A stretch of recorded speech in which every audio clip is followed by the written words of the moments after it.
Glad you're back with us here on the WS Daily. It is Wednesday. Every Wednesday, our good buddy Matt Lee joins us for the Real Estate Review.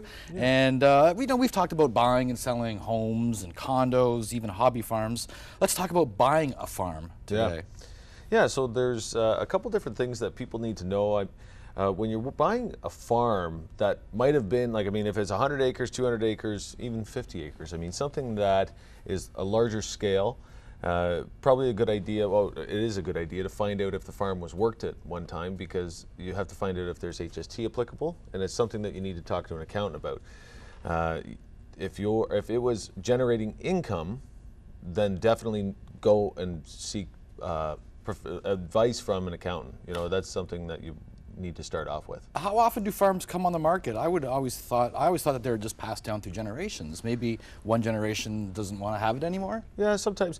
A lot of places that are that size, they've kind of gone to that larger scale. You'll see the $1 million, $2 million barns that are out there that are doing the dairy farming.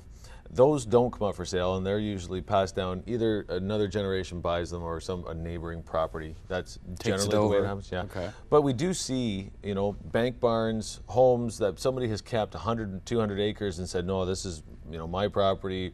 I retired, and I'm going to live here forever. So those properties do come up for sale, even though they haven't been worked for some time.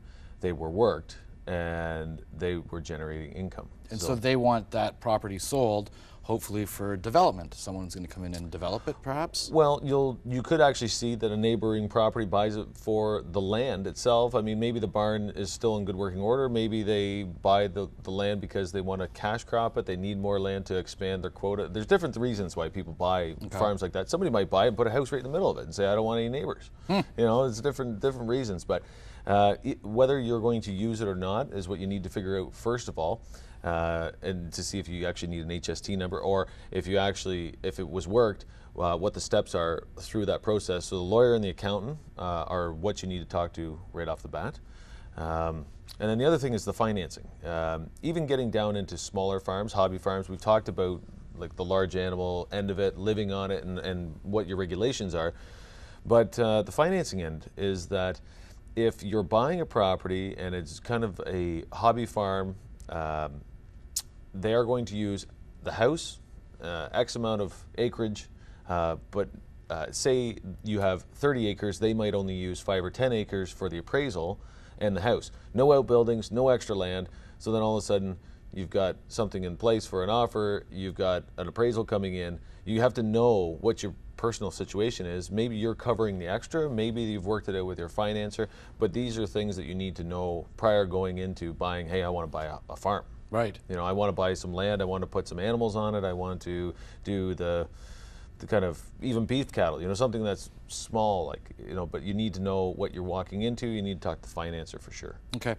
That's not a bad idea. Buy a huge piece of property and put a house right in the middle of it, and just have all that peace and quiet. I have people say that to me all the time. They just say, I'm going to buy 100 acres, I'm going to put a house in the middle, and I don't have to talk to anybody. Not even a driveway, just so no one can get to it. Yeah, just a cart in. Yeah. Matt Lee, we thank you so much, and if you need to get in touch with Matt for any particular reason, here's how.